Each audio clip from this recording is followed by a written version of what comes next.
Hello, welcome. Oh my God, I love a hug. Oh my God, you're the first guest to hug me.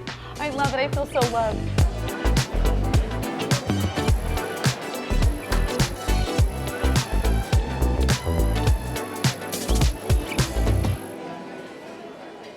Today is very exciting. Today I'm speaking with Chef Sebastián Vargas, the visionary behind Miami's Michelin-starred restaurant, Los Félix.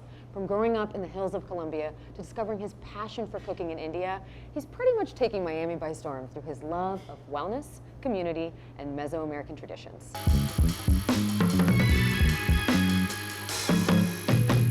I'm so excited to be here in Miami. Talk to me a little bit about your history with food. Growing up in a large Colombian family, and how food was always the connector of everything.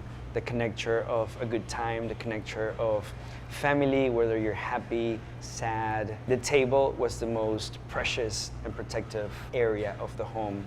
I was just very fortunate to grow with that affection that comes with hosting people. So in order to understand Los Félix, we have to talk about Krüs Kitchen, correct? Correct. So talk to me about Krüs Kitchen, because we're in Krüs Kitchen right now. Yeah. Yeah. So and Los Félix is right below. That's right. Yeah. Krüs started in the middle of the pandemic as a ghost kitchen. We were only doing delivery and takeaway. I was coming from all of these fine dining experiences to now having to put food in a bowl. Yep. Creating fast, scalable food. Yeah. You hadn't done that yet. No, never. So it was a great challenge, great experience. We quickly realized that wasn't what we wanted to do. Okay. And boxing food was not our thing. So we went to IKEA, bought 4 high tables, put them outside, bought like a $50 speaker, a bucket full of ice, put natural wines in there, and we just stood outside in empty streets, empty coconut grove, middle of the pandemic, and we're like, guys, we have food. We were creating a little space outside of the chaos that we were all living. That's right. And a little space where we can come together, have a good bite, and cheer for life. Right. Yes. And be thankful that we're able to eat, and we're thankful that we're able to touch someone, and thankful to all those little things that came in our lives and that the pandemic reminded us of. That's right. The minute that Los Félix was built and opened, we opened up also Krüs. Oh, cool. As a restaurant, as what you see and experience here. Wait, sorry, you opened 2 restaurants at the same time? Yes. Cool, that's great, no big deal. What? That is amazing. Yeah. How would you describe Krüs Kitchen food, the cuisine at Krüs Kitchen versus the cuisine in Los Félix?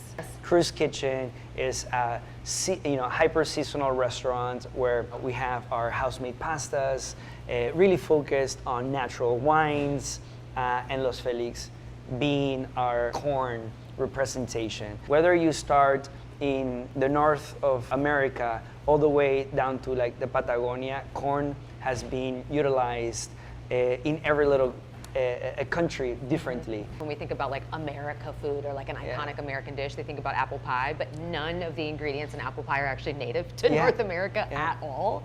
So when I think America, I think corn. You have a Michelin star in Miami for a restaurant that's only been open for 3 years. You actually have a green Michelin star. Can you talk a little bit about what that is? Because I think people at home might not even understand how incredible it is to get a Michelin star. But to have a green Michelin star is pretty iconic. Yeah, we all know that it's an extremely unsustainable, disastrous industry in so many, aspects of our lives. And restaurants are a big part of our global warming, of our lack of resources, of our explosion of land. That a green Michelin star for me is not only the moment, and it's not only what we're doing today, but also the future.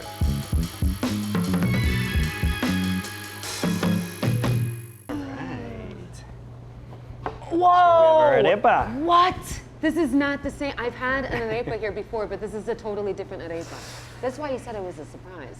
Now Let me get you some plates, please. Whoa. Come. I need to set you up. Wow, he's really giving me, he's pulling on all the stops with our signature dish. Oh my gosh. Talk to me about the significance of an arepa. Did you know you wanted to have one on the menu when you first started the restaurant? Yeah. Yeah. You automatically think of two countries okay. that continuously fight for the... Who started it? Exactly. Who invented it? Is it the Colombians That's or right. is it the Venezuelans? At least at one point of the world in our history, we were all one, and we were all Gran Colombia.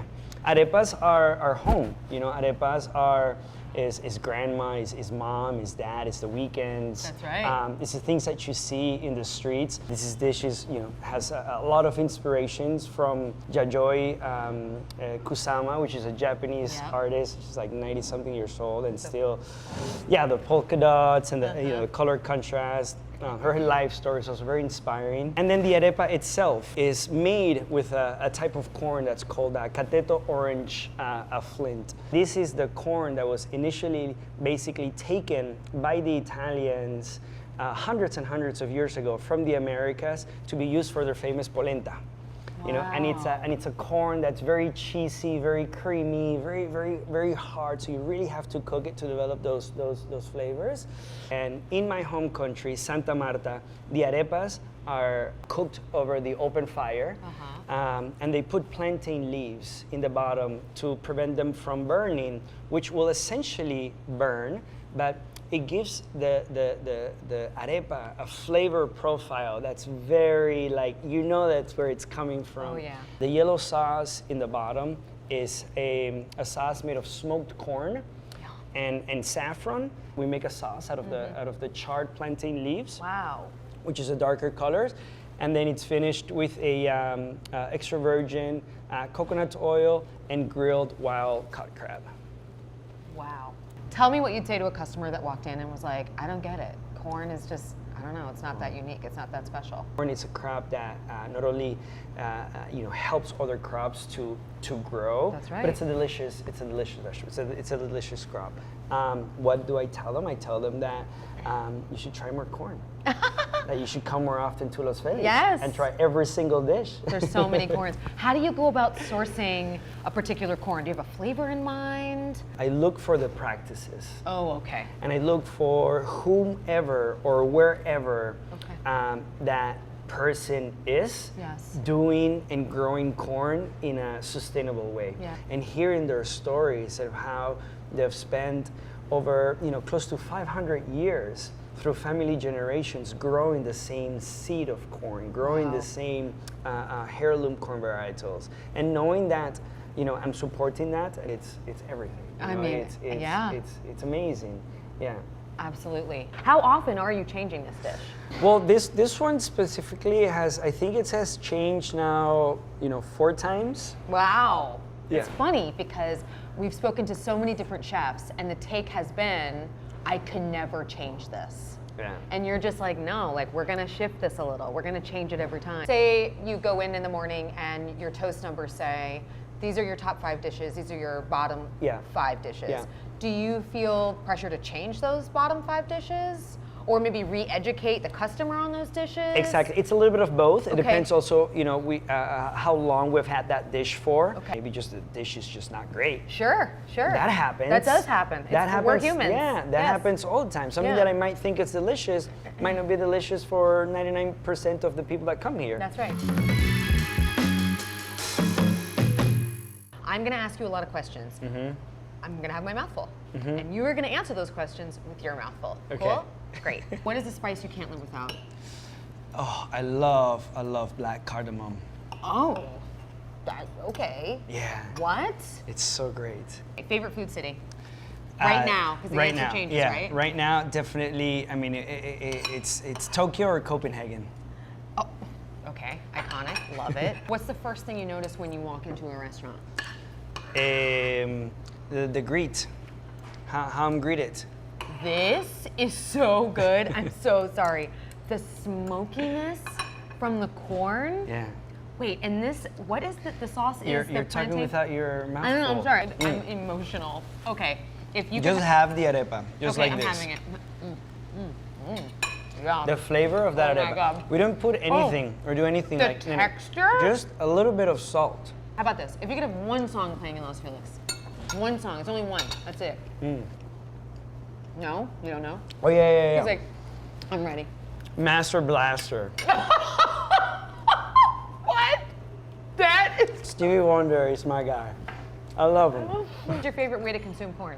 On the grill, That's on the it. cob. Yeah, same. Ooh, Very, very, you know. Yes, Sebastian. You know, Me now too. it's Florida's sweet corn season. That's so right. just taking one, grilling them with Yum. the husk on Oh, yes. until you basically burn all the husk. Yep.